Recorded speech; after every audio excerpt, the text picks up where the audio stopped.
Uthuthuria wa kuma mwaka wa 2019 wa ruhonge rwa ũgima wa mwĩrĩ thĩinĩ wa WHO wonanĩtie atĩ namba ya andũ arĩa monekanĩte na mũrimũ wa TB no ĩthiĩte na mbere na kuongerereka, kũrĩ andũ matanyihiire mirioni 9.1 monekanire na mũrimũ ũyũ na gũcũngĩrĩria ikuũ cia andũ mirioni 1.5 mwaka-inĩ wa 2021.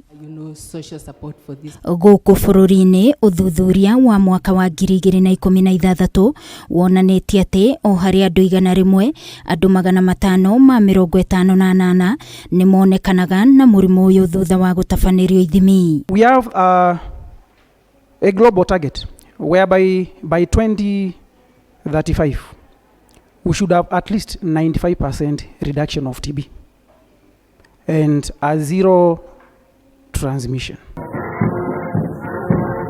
Kuringana na Athuthuria kuma KeMRI na honge ingĩ maugĩte wagi wa mbeca cia kuigana nĩ ũmwe wa muhinga munene uthuthuria-inĩ wao, ona thengia wao gũkorwo mekĩrĩire uria TB ĩkũhukio gũkũ bũrũri-inĩ kũgerera ndawa. At the moment we are basically focused on developing TB diagnostics so that we can be able to improve the treatment and management of tuberculosis. We need to have a program that will assist in the monitoring of the TB and the results that comes out.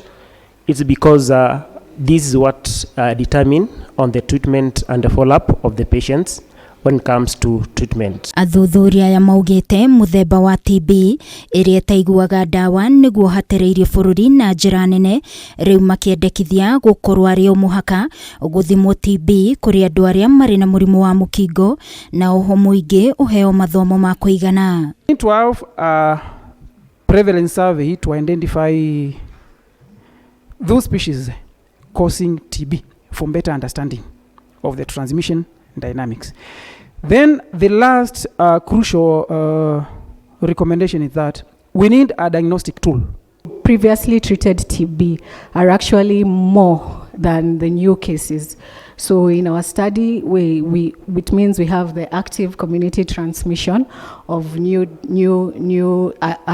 DRTB strain. Oho uhoro ni ubukite ati arumia gatagati ka miaka 20 nginyagia 40 nio makoretwo makinyitwo ni murimu uyu makiria, riu makihinyiriria ithimi cia TB tabanagio kaingi kuona kuri na gicunji kia 40 harĩ 100 kia andu matari marakũrĩkana marĩ na TB, ona thengia wa gukorwo kuri na thibitari 2,700 iria ingĩtabania ithimi cia TB. We are expecting the graph to continue rising until a certain extent where we will have treated majority of the TB cases, and then after some time it will plateau and then it will start declining when we start having decrease in the number of TB, in TB transmission.